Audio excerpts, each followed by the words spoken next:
ඇත්තට මේ දවස් ටිකේ තවමත් නොවිසඳුන සහ ආණ්ඩුව මේකට හරියාකාර පැහැදිලි කිරීමක් ඉදිරිපත් කරන්නේ නැති. ඒ වගේම ජනතාවම වටේ යවන රාජ්‍ය සේවකයව ඇත්තටම නිකන් ඔවුන්ට ඊටාම අනතුරුදායක තත්ත්වයක් උදා කරන තත්ත්වයක් ඔවුන් අනතුරේ දාන තත්ත්වයක් පෙන්눔 කරමින් තිබෙන ප්‍රශ්නයක් තමයි මේ ඖෂධ ප්‍රශ්නය. බාල ඖෂධ ප්‍රශ්නය කියලා දැන් මේ වෙදි දන්නවනේ.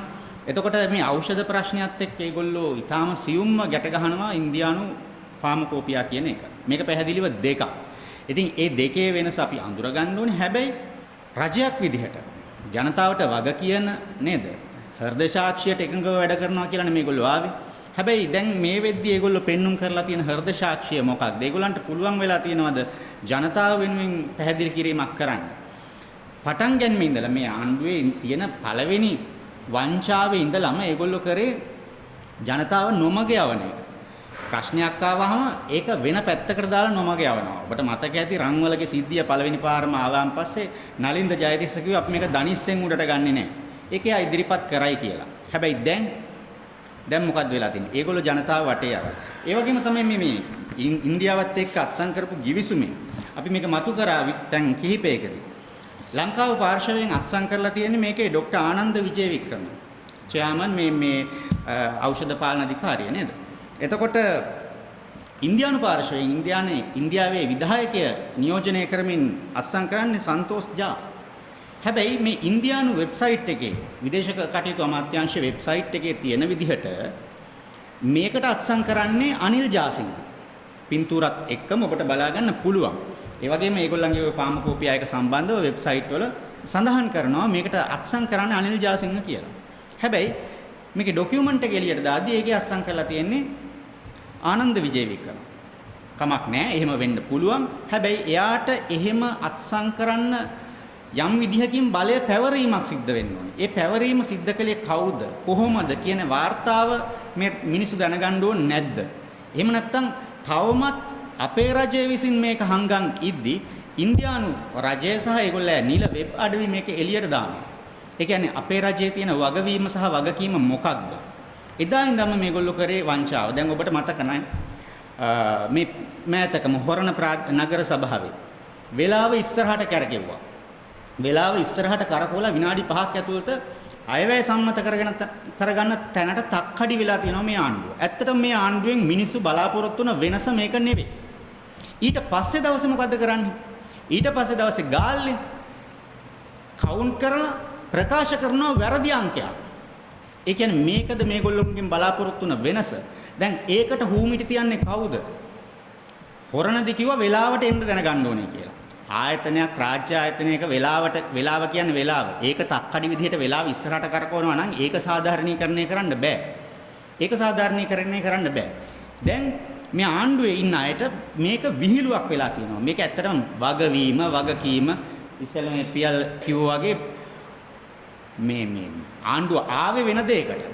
ආණ්ඩුව කරන්නේ මිනිස්සු බලාපොරොත්තුනේ වෙන දෙයක්. හැබැයි මිනිසුන්ට දැන් මේගොල්ලෝ ඉදිරිපත් කරමින් ඉන්නේ තාම තක්කඩි ස්වරූපයක්. ඒ තක්කඩි ස්වරූපේ අධීරයන් ඒ වගේ මේගොල්ලන්ගේ ක්‍රියාමාර්ග විවිධ විදිහට අපි දැක ගන්න පුළුවන්. ඔබට මතක නම් මේ පහුගිය දවසක රූපවාහිනී සංවාදයකට ඇවිල්ලා PTA එක සම්බන්ධ ප්‍රශ්න අහද්දී රුවන් මාපලගම කියනවා ආණ්ඩුව PTA එකට විරුද්ධයි. එතකොට නැවත මේ අලුත් PTA එකක් හදන්න එහෙම එකක් නැහැ කියලා ප්‍රකාශ කරනවා. හැබැයි අධිකරණ ඇමතිවරයාම ඒ නාලිකාවෙම ප්‍රෝග්‍රෑම් එකකට ගිහිල්ලා අධිකරණ ඇමතිවරයා කියනවා අපි අලුත් එකක් දැන් ඉදිරිපත් කරගෙන යනවා එක්කෙටුම්පත් කරලා තියෙනවා කියලා. පැහැදිලිනේ මේගොල්ලන්ගේ ඒකමිතියක් නැතිකම, චූලකම. ඒ වගේම විජිත හේරත් විදේශ කටයුතු ඇමතිතුමා එයා කියනවානේ අඩු වියදම් සංචාරකයෝ දැන් ඇවිල්ලා ඒගොල්ලෝ ආයි ඒගොල්ලන්ගේ රටවල් වලට ගිහිල්ලා හොඳ රැකියාව කරලා සල්ලි හම්බු කරගෙන වැඩි වශයෙන් වියදම් කරන්න පුළුවන් අය විදිහට නැවත ලංකාවට එයි. ඒක හරියට මේ මොකක්ද අර කනකැස් බෑව වියසුදුරෙන් අහස බලනටත් වඩා අමාරු දෙයක්. අඩු වේදන් සංචාරකයෝ එහෙ ගිහිල්ලා හම්බු කරගෙන හොඳ සල්ලි හම්බු කරලා ඒක වියදම් කරන්න නැවත ලංකාවට එයි.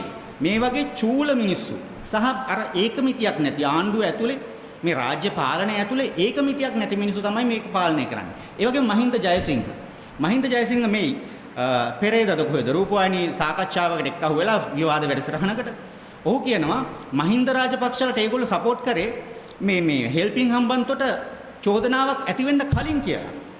හරිද? මේක පැහැදිලිවම බොරුවක්. හෙල්පින් හම්බන්තොට චෝදනාව එල්ල වෙන්නේ මහින්ද රාජපක්ෂට 2005 නොවැම්බර් 2005 ජූලි 19 වෙනිදා. කබීර් හෂීම් තමයි ඉස්සෙල්ලාම CID එකට කියලා පැමිණිල්ලක් කරන්නේ මේ සම්බන්ධව. 2005 ජූලි 19 වෙනිදා. එතකොට මැතිවරණය තියන්නේ කවද්ද? මැතිවරණය තියන්නේ 2015 නොවැම්බර් 17 වෙනිදා. එතකොට නොවැම්බර් 17 වෙනිදාට කලින්ද ජූලි තියෙන්නේ. මේ වගේ තක්කඩි බොරු තමයි කියන්නේ. ඒ වගේම මේගොල්ලෝ කියන්නේ මොකද්ද? ඒගොල්ලෝ මහින්ද රාජපක්ෂට උදව් කරේ රනිල් වික්‍රමසිංහ රටපාවා දෙන එකෙන් බේරගන්න කියලා. හැබැයි 2009 මොකද්ද ඒගොල්ලෝ අයවැයට ඡන්ද දුන්නද? අයවැයට ඡන්ද දුන්නෙත් නැහැ. ජනතා විමුක්ති පෙරමුණ අයවැයට ඡන්ද දුන්නෙත් නැහැ. එතකොට රට බේරගන්න මොකද්ද ඒගොල්ලන්ගේ තියෙන මැදිහත් වීම? මේ වගේ එකකට එකක් බොරුවෙන් වහගෙන යන මිනිස්සු එක්ක අපිට මේවැය තියෙන ට්‍රාන්ස්පරන්සි බලාපොරොත්තු වෙන්න බෑ. මේවැය තියෙන ට්‍රාන්ස්පරන්සි බලාපොරොත්තු වෙන්න බෑ. රන්වලගේ ප්‍රශ්නට සාධාරණයක් බලාපොරොත්තු වෙන්න බෑ. ඒ වගේම අර කවුද පොලිස් නිලධාරියෙක් මේ වෙද්දී ඔහුගේ වැඩතහනම් කළා තියෙනවා මේවට සාධාරණ පරීක්ෂණයක් විමර්ශනයක්වත් අපිට බලාපොරොත්තු වෙන්න බෑ. මොකද මාලිමාවේ ස්ටේජ් නැගපු අය තමයි අද පොලිසියේ අමාත්‍යාංශ ලේකම්වරු. අපරාධ පරීක්ෂණ දෙපාර්තමේන්තුවේ ඉන්න ඉහළ නිලධාරීන් කියන්නේ මාලිමාවේ ස්ටේජ් නැගපු අය. අද ආරක්ෂක ලේකම්වරයා කියන්නේ මාලිමාවේ ස්ටේජ් නැගපු අය. බැජ් එක ගහගෙන ස්ටේජ් නැගපු එක්කෙනෙක් තමයි අද ආරක්ෂක ලේකම්වරයා. එතකොට මෙතනින් අපි කොහොමද සදාචාරයක් සාධාරණයක් ට්‍රාන්ස්පරන්සි accountability බලාපොරොත්තු වෙන්නේ.